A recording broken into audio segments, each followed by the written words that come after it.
उधर देखते हैं, थोड़ा उन पर भी ध्यान दीजिए, है ना। चलिए कोई बात नहीं, डरने की बात नहीं, शर्माने की बात नहीं, हम लोग भजन का आनंद ले रहे हैं ना। वो अंग्रेजी थोड़े पी रहे हैं जो पुलिस पकड़ के ले जाएगी, ऐसा नहीं ना। भजन का आनंद ले रहे हैं, भजन कहीं भी आनंद ले सकते हैं ना।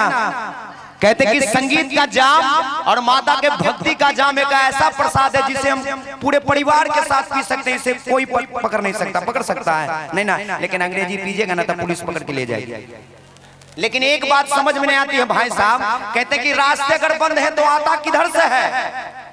चाचा जी कि रास्ते अगर बंद है तो आता किधर से है। अरे ससुरा अगर आ जाता है तो जाता किधर को है। अरे मैं मानता हूं कि बिहार में शराबबंदी है, लेकिन ससुरा पीने वाला लाता किधर से है पता ही नहीं चलता, नहीं ना चलता, झारखंड से लाता है। चलिए कोई बात नहीं, लेकिन वो अंग्रेजी नहीं पीना है ना, उससे परिवार भी बर्बाद होता है, सारा चीज बर्बाद हो जाता है ना। लेकिन चलिए, लेकिन संगीत का जाम और माता का प्रसाद एक ऐसा जाम है जिसे हम पूरे परिवार के साथ पी सकते हैं। इसे पीने में कोई पुलिस नहीं पकड़ सकते, पूरे हिंदुस्तान की पुलिस नहीं पकड़ सकती, हिंदुस्तान के किसी राज्य की पुलिस नहीं पकड़ सकती। कि माँ का प्रसाद पीने में हमें MP की पुलिस नहीं पकड़ सकती, क्योंकि उनके वर्दी पर लिखा रहता है MP, यानी कि मस्त होके पी, मस्त होके पी, मस्त होके पी, मस्त होके पी। और माँ का प्रसाद पीने में हमें उत्तर प्रदेश की पुलिस भी नहीं पकड़ सकती, क्योंकि उनके वर्दी पर लिखा रहता है UP, यानी कि उतर जाए तो फिर पी, उतर जाए तो फिर पी, उतर जाए तो फिर पी। और माँ का प्रसाद पीने में हमें झारखंड की पुलिस भी नहीं पकड़ सकती, क्योंकि उनके वर्दी पर लिखा रहता है JP, यानी कि जा मानता पी, जा मानता पी, जा मानता। और माँ का प्रसाद पीने में हमें बिहार की पुलिस भी नहीं पकड़ सकती, क्योंकि उनके वर्दी पर लिखा रहता है BP, यानी कि बार बार पी, बार बार पी, बार बार पी, बार बार पी। और माँ का प्रसाद पीने में हमें वेस्ट बंगाल की पुलिस भी नहीं पकड़ सकती, क्योंकि उनके वर्दी पर लिखा रहता है WP, यानी कि वहाँ नहीं तो यहाँ पी, वहाँ नहीं तो यहाँ पी, बिहार में नहीं तो बंगाल में पी, पीते रहो जीते रहो, है ना। अच्छा, किनको किनको अच्छा लग रहा है एक बार मेले भी ताली बजा दीजिए। हाँ वाह, सबको अच्छा लग रहा है ना। अच्छा, और कुछ बोले का? नहीं, देख रहे महिलाएं भी बहुत खुश है। चाची कितना खुश है, हमारे गुलशन भैया की बड़ी मम्मी। वाह, कहते हैं कि एक नई नवेली दुल्हन पहली बार ससुराल आई।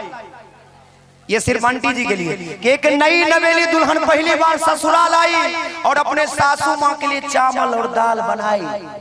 और सासू माँ ने जो ही पहला निवाला अंदर लिया, अंदर से आवाज आई, अरे भगवान तुमको दो दो आंख दिए, चावल से कंकर नहीं निकाल सकती का।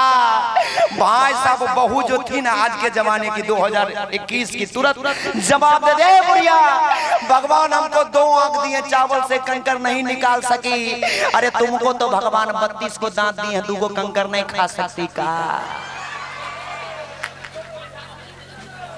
चाची अच्छा लग रहा है ना। हम जब वहाँ आए थे तो बोले हम गुलशन के बड़ी मम्मी हैं, तो हम पूरा निगाह है बड़ी मम्मी पे। अच्छा, एक बार ताली बजा दीजिए मेरे लिए भी। नहीं, ये भी बेटा आपका शादीशुदा है ना।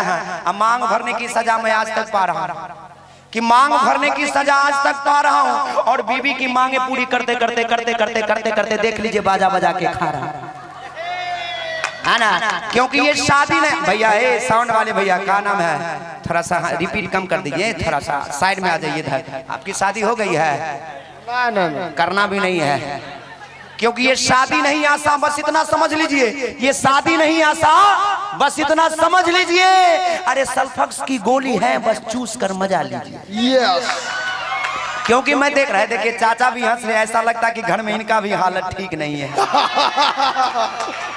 ना, मैं समझ रहा हूँ, लेकिन देखिए जो शादीशुदा इंसान होते प्यारे लाल जी, ना वो शायरी कर पाता है, ना वो प्यार कर पाता है, ना वो गुस्सा कर पाता। अच्छा, कैसे ये बताइए? मैं बता दूं, देखिए शादीशुदा इंसान घर में शायरी भी नहीं कर पाता। मैं मंच के माध्यम से आपको शायरी सुना लेता हूँ, लेकिन घर में शायरी भी नहीं। एक दिन गलती से अपने पत्नी के सामने दिलवाले का वो शायरी बोल दिया कि हमें तो अपनों ने लूटा, गैरों में कहाँ दम था, मेरी कश्ती वहां डूबी जहां पानी कम था। पत्नी हमसे भी टैलेंट तुरंत जवाब दे दी कि तुम थे ही गधे, तुम्हारे भेजे में कहाँ दम था। मैंने जो ही कहा कि हमें तो अपनों ने लूटा, गैरों में कहाँ दम था, मेरी कश्ती वहां डूबी जहां पानी कम था। पत्नी तुरंत जवाब दे दी कि तुम थे ही गधे, तुम्हारे भेजे में कहाँ दम था। अरे ससुरा वहां कश्ती लेके कहा गया था जहां पानी कम था। एक बार जोरदार तालियां हो जाए रुपेश भैया के लिए। और सुन लीजिए, और शादीशुदा इंसान गुस्सा भी नहीं कर पाता। भाई साहब एक दिन गुस्से में घर से बाहर जा रहा था, पत्नी गेट पे थी, बोले रे ससुरा कहाँ जा रहा हूं? बोले आत्महत्या करने जा रहे। पत्नी बोली झोला लेके जाओ। झोला लेके? क्यों झोला लेके? भाई साहब मैं गुस्से में था, आत्महत्या करने के लिए जा रहा था। पत्नी गेट भी बोली झोला लेके जा। बोले ससुरी झोला का है? बोले गुस्सा ठंडा हो जाएगा ना तो उधर से 2 किलो टमाटर लेके आना। भाई साहब दूसरे दिन इतना झगड़ा हुआ कि झगड़ते झगड़ते सो गए। सुबह हुई, एक गिलास लिया, उसमें थोड़ा सा गर्म दूध डाला, थोड़ा सा घी डाला, पत्नी के सामने जाकर खड़ा हो गया। पत्नी खुश हो गई, बोले वाह, रात में जो झगड़ा हुआ उसका माफी मांग रहे। पगली नहीं, अरे माफी नहीं मांग रहे, आज नाग पंचमी है, नागिन को दूध पिला रहे। देखिए बगल वाले चाचा भी हंस रहे, लगता है इनका भी हालत ठीक नहीं है। कोई बात नहीं, जोरदार तालियां हो जा। क्या बात है। रेशमा बिहारी और अच्छा रेशमा बिहारी आ रही है। अच्छा जिनको भी मेरा अच्छा लगता है एक आध बार ताली बजा दिया कीजिए, कोई बात नहीं। चलिए बजाइए भैया। वाह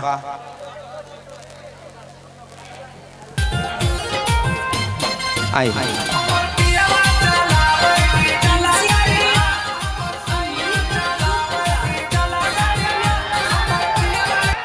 अच्छा ये कवन गाना रहे? हमर पियावा चलावे डीजल करिया।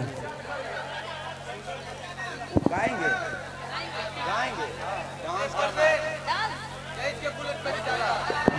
बुलेट वाला वो बहुत देर से फरमाइश है, एक बार बोल दीजिए मोबाइल में, बुलेट पर जीजा। नहीं हमको कोई दिक्कत नहीं, कोई जाए हमको क्या मतलब है। जाइए बुलेट पर जाइएगा। बुलेटे पे जाएगा बस। ना हम समझ रहे हैं। गुलशन जी के कौन थे? साला साहब। हाँ साले साहब। आई बोले थे बउआ हम मौसी हैं। हाँ हाँ। तो गुलशन जी को बोलिए बुलेट लेके जाएंगे जीजा। अच्छा लाइट थोड़ा सा कम कर दीजिए, बात बंद करवा दें डिस्को वाला।